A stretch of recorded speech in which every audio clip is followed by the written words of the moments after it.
राजनीति में जो नई नई चीजें दिखाई दे रही हैं उसका उसकी प्रयोगशाला तो सबसे बड़ी उत्तर प्रदेश है। उत्तर प्रदेश में तो बहुत सारी नई नई चीजें आप देख रहे हैं। जिस प्रकार से जातियों में बंटवारा है, बाकी चीजें बट रही हैं। केंद्र की और लखनऊ की लड़ाई हो रही है। बटोगे या कटोगे की बात पहले किसी के लिए कही जा रही थी, अब वो बटोगे कटोगे अंदर ही शुरू हो गया है।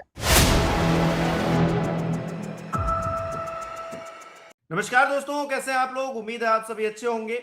अगले साल उत्तर प्रदेश में चुनाव होने हैं, लेकिन उससे पहले सियासी गलियारों में जो चर्चाएं हो रही हैं वो खरीद फरोख्त की हो रही हैं। विकास कार्यों के नाम पर जो बट्टा लगाया जा रहा है उसकी हो रही है।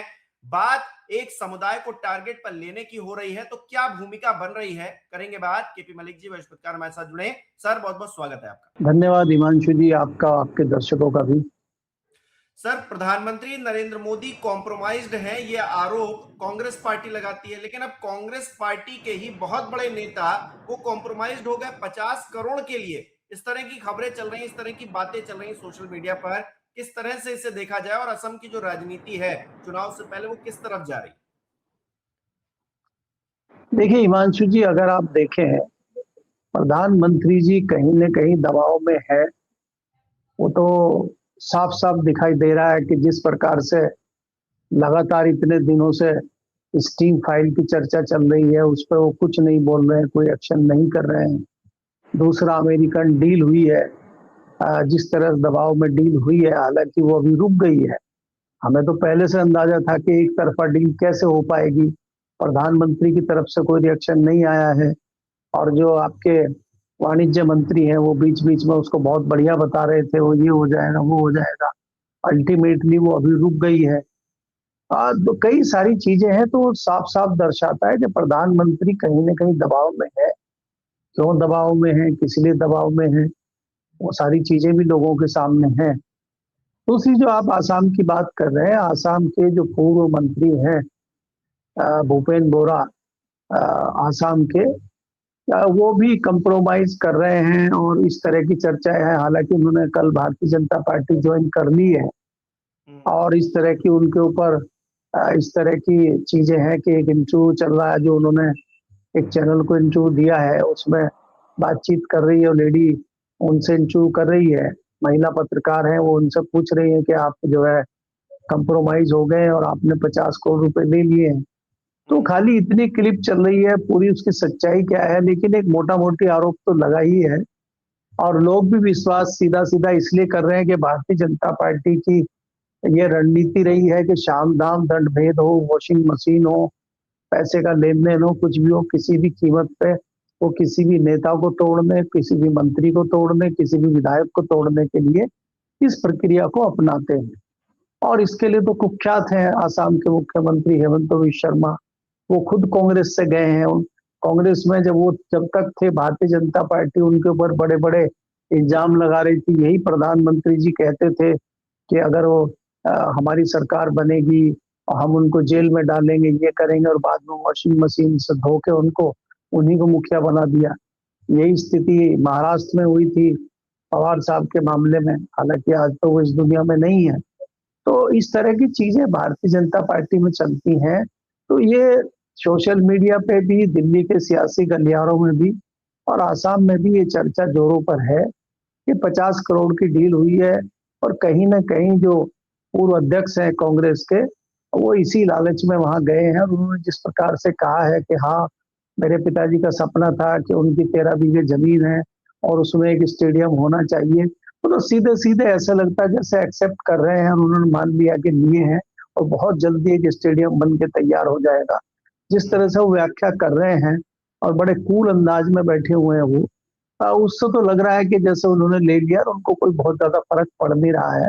जिस तरह से एक बेशर्मी दिखाते हुए कह रहे हो, ये है। लेकिन हकीकत क्या है, सच्चाई क्या है, वो अभी आना बाकी है। तो इसलिए इस तरह की चर्चाएं चल रही है मीडिया में, बहुत सारी चर्चाएं हैं। एक आज नया वीडियो आया है जिसमें राजस्थान के एक सांसद हैं, भारतीय जनता पार्टी के विधायक हैं, वो कंबल बांट रहे हैं और वो कहते हैं कि उसमें कोई मुस्लिम महिला बैठ गई है। वो कह रही है कि हमने तो आपको भीड़ दिखाने के लिए बिठा लिया है, कंबल आपको नहीं मिलेगा, ये कोई अच्छी बात नहीं है, आप चुपचाप बैठिए। इस तरह की, तो ये देश में जिस प्रकार का एक माहौल आजकल चल रहा है, और भारतीय जनता पार्टी ने एक बहस छेड़ दी है पूरे देश में इस तरह की। तो ये एक अनोखा समय हम देख रहे हैं राजनीति का। राजनीति में जो नई नई चीजें दिखाई दे रही हैं उसकी प्रयोगशाला तो सबसे बड़ी उत्तर प्रदेश है। उत्तर प्रदेश में तो बहुत सारी नई नई चीजें आप देख रहे हैं। जिस प्रकार से जातियों में बंटवारा है, बाकी चीजें बट रही हैं। केंद्र की और लखनऊ की लड़ाई हो रही है। बटोगे या कटोगे की बात पहले किसी के लिए कही जा रही थी, अब वो बटोगे कटोगे अंदर ही शुरू हो गया है। और शंकराचार्य जी बटोगे कटोगे में फंस गए हैं वो। तो बहुत सारी चीजें भारतीय जनता पार्टी की राजनीति हमें दिखा रही है और वो हमारे सामने है जी। अच्छा केपी सर, एक तरफ आरएसएस के चीफ हैं मोहन भागवत, वो कहते हैं कि हम तो नेशन बिल्डिंग का काम करते हैं, हम ये सब जाति धर्म इन सब में बिलीव नहीं करते हैं इस चीज को लेकर। लेकिन दूसरी तरफ राजस्थान का भी मामला होता है, असम के मुख्यमंत्री भी सीधे तौर पर कहते हैं, उस पर कोई बयान नहीं देते हैं। तो क्या आरएसएस और भारतीय जनता पार्टी दोनों मिलकर अंदर खाने ऐसा प्लान बनाए हुए हैं कि आप कुछ कहिए हम कुछ कहेंगे और बैलेंस कर लीजिए, और उसके बाद में चुनाव हो जाएगा, हम जीत जाएंगे, बाकी चीजें तो बाद में देख ली जाएंगी? नहीं, ये साफ तौर पे आप बिल्कुल सही कह रहे हैं। भारतीय जनता पार्टी के जो जीत के कारण है, भारतीय जनता पार्टी की जो सत्ता में आने की पूरी रणनीति है, उसके पीछे कहीं ना कहीं संघ की सियासत काम करती है, संघ की रणनीति काम करती है, संघ के कार्यकर्ता काम करते हैं, संघ की प्लानिंग काम करती है। इसमें तो कोई दो राय नहीं है। और इसको तो आप उस तरीके से कह सकते हैं कि संघ जो है वो नरम दल है और भारतीय जनता पार्टी गरम दल है। कहीं तुम गरम हो जाओ तो हम ठंडे हो जाएंगे, कि जहां हम गरम हो जाए वहां तुम ठंडे हो जाओ। इस रणनीति पे चल रहे हैं आप। अब आप जहां जहां जरूरत होती है वहां वहां संघ प्रमुख बयान दे देते हैं, जहां उनको लगता है वो चुप्पी साध जाते हैं। क्या शंकराचार्य जी के मामले पे या इस तरह के मामले पे संघ प्रमुख का कोई बयान आया है? या आप जिस प्रकार से आसाम में चीजें हुई है उस पर कोई बयान आया है संघ प्रमुख का? वेस्ट बंगाल में जितनी चीजें हो रही हैं उस पर आया है? पिछले चुनाव में बिहार में इन्होंने आरक्षण पर बयान दे दिया था और उससे बड़ी किरकिरी इनकी बाद में हुई थी भारतीय जनता पार्टी के अंदर। भारतीय जनता पार्टी का बड़ा नुकसान इन्होंने बयान दे के कर दिया था। तो ये दोनों एक ही सिक्के के दो पहलू हैं और ये बोलते कुछ है, करते कुछ है, दिखाते कुछ है, अंदर कुछ और होता है। लेकिन इनका एक ही मकसद होता है कि हम सत्ता में कैसे आए, भारतीय जनता पार्टी सत्ता के शीर्ष पे कैसे काबिज रहे, या नए स्टेट में हम कैसे सत्ता में आ जाएं। सिर्फ उसी रणनीति पे काम करते हैं।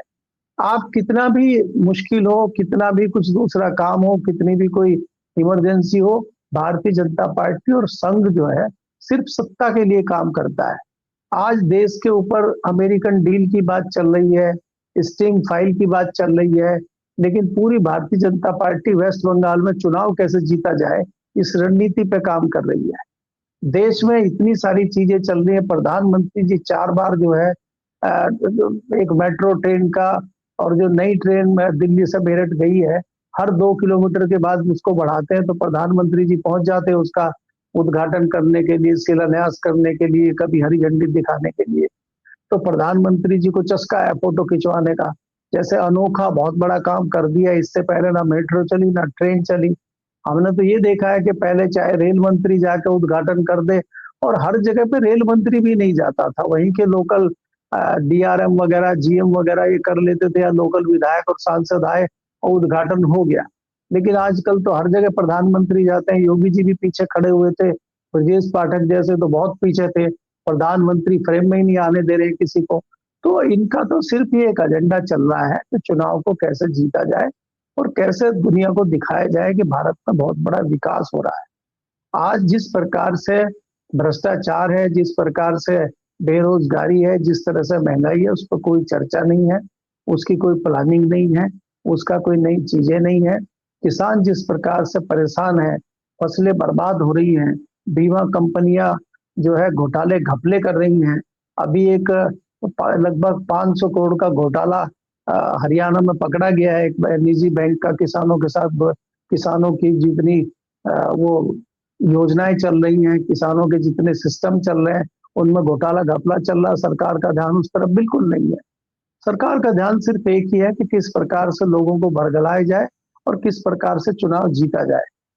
तो मुझे लगता है कि भारतीय जनता पार्टी सिर्फ चुनाव की रणनीति पे ज्यादा ध्यान देती है। बाकी देश में दुनिया में क्या चल रहा है उससे इनका कोई बहुत ज्यादा सरोकार नहीं है।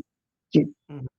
अच्छा, असम की बात हो रही है, हिमंता बिश्वा शर्मा की बात हो रही है, तो भारतीय जनता पार्टी की रणनीति फिर से वही दिल्ली वाली, फिर से वही बिहार वाली नजर आ रही है। घुसपैठियों का बड़ा जिक्र हो रहा है। मैं अमित शाह जी का बयान सुन रहा था, वो कह रहे हैं कि हम फिर से भगाएंगे घुसपैठियों को, और राहुल गांधी को फिर वो लपेट रहे हैं कि राहुल गांधी हर बार बम फोड़ते हैं और वो फिस हो जाता है। अब राहुल गांधी बम फोड़ते हैं, उसका असर तो हम लोकसभा में देखते हैं ना, कि प्रधानमंत्री नरेंद्र मोदी आते नहीं है भाषण देने के लिए, और 17 दिन बाद जो है एक मंच उनको मिलता है, वहां से निशाना साधते हैं कि आपको वैसे कुर्सी नहीं मिलेगी। लेकिन बड़ा सवाल यह है कि घुसपैठियों के नाम पर तमाम राज्य, बंगाल हो गया या फिर जो सीमावर्ती राज्य हैं, वहां पर आप जाकर चुनावी माहौल बनाएंगे।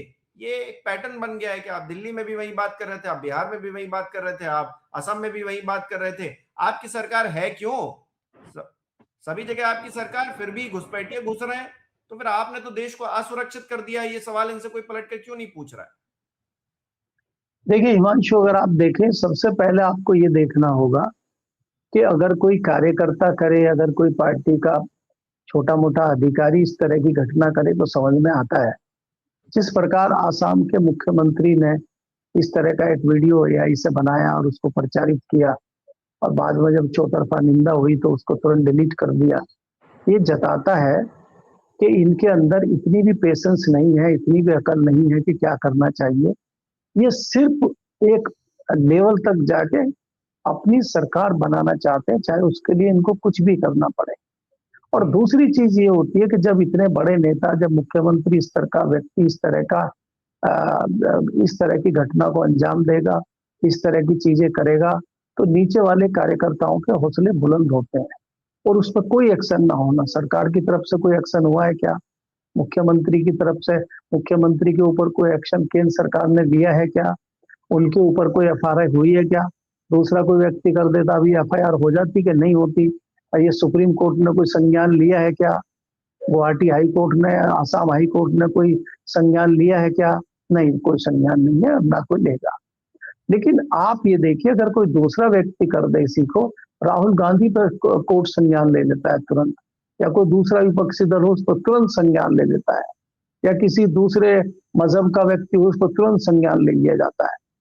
अब आप दूसरी जो बात कर रहे हैं कि घुसपैठी आ जाते हैं, देखिए घुसपैठियों को राहुल गांधी ट्रेन भर कर ले आते हैं, बर्मा जाते हैं, बांग्लादेश जाते हैं, या वहां से जहाज में भर के ला के छोड़ देते हैं। जिस स्टेट में इलेक्शन होता है उसी स्टेट में राहुल गांधी वो ट्रेन को ला के छोड़ देते हैं, और ये लोग फिर पकड़ के लेके जाते हैं, क्योंकि देशभक्त लोग हैं। पहले आपने देखा कि घुसपैठी हरियाणा में आ गए थे, फिर घुसपैठी दिल्ली चले गए, फिर घुसपैठी दिल्ली से बिहार चले गए। अब सारे जितने घुसपैठी थे बिहार होते हुए सब वेस्ट बंगाल में बैठेंगे जाके। अब वहां अमित शाह जी जाएंगे और अगले उगले महीने तक उनको सबको भगा देंगे और वहां इलेक्शन हो जाएगा। इलेक्शन के बाद वो सारे घुसपैठी फिर ये आपको यूपी में दिखाई देंगे, जो नेपाल के रास्ते और जो है उत्तराखंड के रास्ते, दिल्ली के रास्ते, उधर चाइना के रास्ते से इधर यूपी में आ जाएंगे सारे। फिर वो यूपी में घुसपैठियों को बाहर निकाल दिया है पहले से ही। हाँ, तो मैं इसीलिए कह रहा हूँ कि इनको ये कहते हुए शर्म भी नहीं आती यार। इनसे पलट के कोई सवाल पूछे कि आप देश के गृह मंत्री हैं, देश की सीमाएं आपके कंट्रोल में है, तो आप ये इल्जाम जब लगाते हैं किसी के ऊपर कि देश में घुसपैठी आ गए हैं, तो आपको ये नहीं लगता कि जिम्मेदारी आप ही की और आप अपने आप को फेलियर साबित कर रहे हैं? दूसरी बात यह है कि आप आंकड़ा दे सकते हैं कि पिछले 11 साल में आपने कितने घुसपैठियों को बाहर धकेला है? जैसे अमेरिका आपके दोस्त हैं, ट्रंप साहब आपके दोस्त हैं, उन्होंने हथकड़ियां बेड़ियां बांध बांध के वीडियो भी आपको भेजी और लोगों को भी भेजा। तो ऐसा कोई वीडियो आपके पास है क्या? ऐसे कोई लोगों को भेजते हुए आपके पास कोई इस तरह की लिस्ट है क्या?